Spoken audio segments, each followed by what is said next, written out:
the crucible, and the code. We're here to deconstruct a modern empire, to tear down the illusion of simple retail and examine the raw, underlying architecture of absolute market dominance.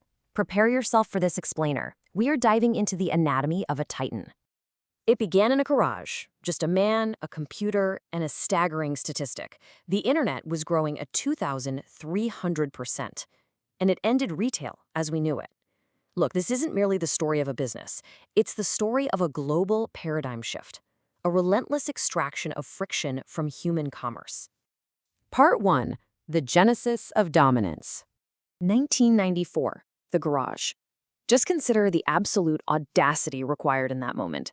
To sit in a confined space and envision an everything store. Massive, heavily armored giants like Borders and Barnes & Noble ruled the landscape. They had the real estate, they had the capital. To the establishment, Jeff Bezos was a fleeting anomaly, a venture dead on arrival. They were wrong. Methodically track this trajectory. July 1995. Official operations begin with books. Simple, easy to package, easy to ship. But witness the velocity that follows. December 1996, 180,000 accounts. Less than a year later, October 1997, 1 million customer accounts. Let the sheer violence of that growth curve hang in the air. This wasn't scaling, this was an explosion. Part 2. Surviving the crucible. 0.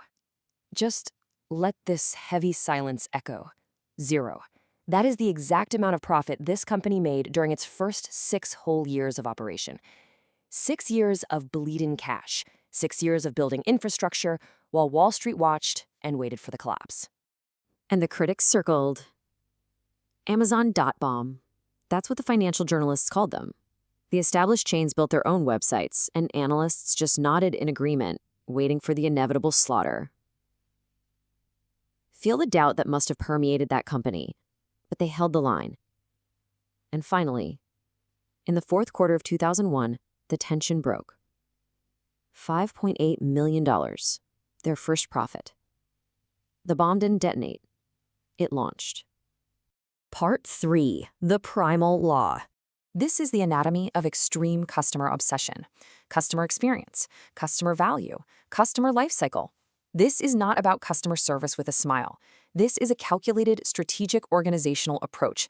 It's the architectural design of a trap, where the customer is the center of gravity and every employee, algorithm, and process is built to serve and retain that center.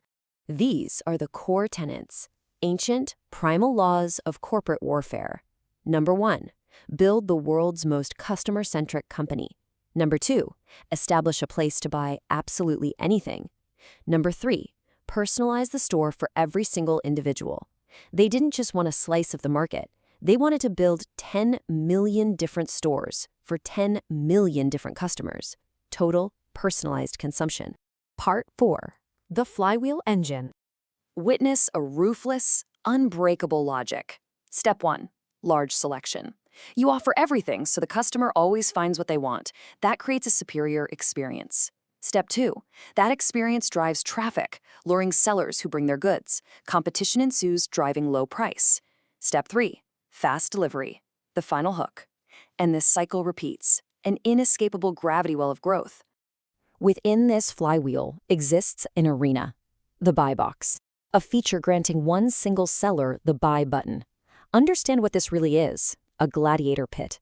85% of all sales go to the winner. The rest are left to scavenge. It forces sellers to slash prices, beg for ratings, and ship instantly. The sellers bleed, while the empire wins. Part 5. Weaponized technology. Contrast the old world against the new. Traditional logistics relied on manual human fulfillment and fragmented, useless data. Amazon responded with advanced logistics. $775 million spent on robotics. 175 fulfillment centers operating globally 24 hours a day. Predictive data. And AWS, a cloud infrastructure so potent that their own competitors are forced to rent computing power from them. They didn't participate in logistics. They crushed it. The result of this weaponized infrastructure? 100 million. That is the number of Prime members in the United States alone. 100 million people paying a yearly fee for the sheer privilege of buying more things faster. A perfectly executed loyalty trap. And the conquest is global. 47%, almost half. That is their total market share of e-commerce in the United Kingdom. Let the crushing weight of that dominance sink in. They enter a market, deploy the flywheel, activate the technology, and consume the space. Part 6. The Day One Dictate. The ultimate philosophy to stave off complacency. The primal law of survival, dictated by the founder. Day 2 is stasis, followed by irrelevance, followed by death. The moment you believe you have won, the moment you transition into Day 2, you begin the excruciating process of dying. You must always operate with a hunger, the absolute fear and agility of a startup. You must always remain in Day 1. We have deconstructed the crucible. We have examined the code, the sheer, terrifying beauty of a perfectly executed strategy. I leave you with this final echoing thought. In your business, in your life, are you operating in Day 1?